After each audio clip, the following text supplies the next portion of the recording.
श्री कृष्ण मणि पौराणिक कथाएं। एक बार भगवान श्री कृष्ण बलराम जी के साथ हस्तिनापुर गए। उनके हस्तिनापुर चले जाने के बाद अक्रूर और कृतवर्मा ने शतधन्वा को स्यमंतक मणि छीनने के लिए उकसाया। शतधन्वा बड़े दुष्ट और पापी स्वभाव का मनुष्य था। अक्रूर और कृतवर्मा के बहकाने पर उसने लोभवश सोए हुए सत्राजित को मौत के घाट उतार दिया और मणि लेकर वहां से चला गया। शतधन्वा द्वारा अपने पिता के मारे जाने का समाचार सुनकर सत्यभामा शोकातुर होकर रोने लगी।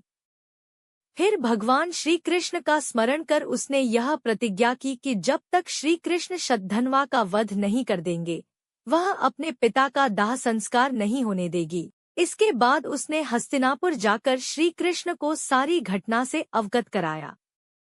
वे उसी समय सत्यभामा और बलराम जी के साथ हस्तिनापुर से द्वारिका लौट आए। द्वारिका पहुंचकर उन्होंने शतधन्वा को बंदी बनाने का आदेश दे दिया।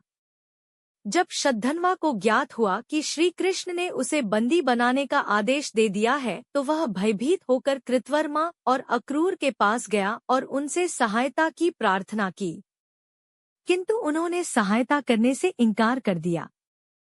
तब उसने स्यमंतक मणि अक्रूर को सौंप दी और अश्व पर सवार होकर द्वारिका से भाग निकला। श्री कृष्ण और बलराम को उसके भागने की सूचना मिल चुकी थी। अतः उसका वध करने के लिए वे रथ पर सवार होकर उसका पीछा करने लगे।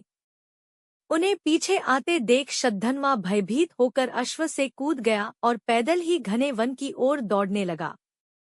तब श्री कृष्ण ने सुदर्शन चक्र से उसका मस्तक धड़ से अलग कर दिया। इस प्रकार दुष्ट शतधन्वा का वध कर उन्होंने सत्यभामा की प्रतिज्ञा पूर्ण की। शतधन्वा की मृत्यु का समाचार सुनकर कृतवर्मा और अक्रूर भयभीत होकर अपने परिवारों सहित द्वारिका से चले गए। श्री कृष्ण अक्रूर से बड़ा प्रेम करते थे। जब उन्हें अक्रूर के द्वारिका से जाने का समाचार मिला तो वे अत्यंत दुखी हो गए।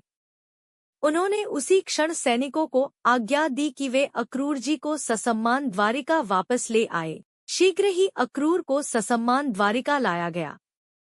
उनका अतिथि सत्कार करने के बाद श्री कृष्ण प्रेम भरे स्वर में बोले, चाचा श्री, मैं पहले से ही जानता था कि शतधन्वा स्यमंतक मणि आपके पास छोड़ गया है, किंतु हमें उसकी आवश्यकता नहीं है। आप बड़े धर्मात्मा और दानी हैं, इसलिए उसे आप अपने ही पास रखें। उनकी बात सुनकर अक्रूर की आंखों से आंसू बह निकले। वे अपने अपराध की क्षमा मांगते हुए बोले, दया निधान, आप परम दयालु और भक्तवत्सल हैं। मैं आपकी शरण में हूँ। आप मेरे अपराध को क्षमा करें।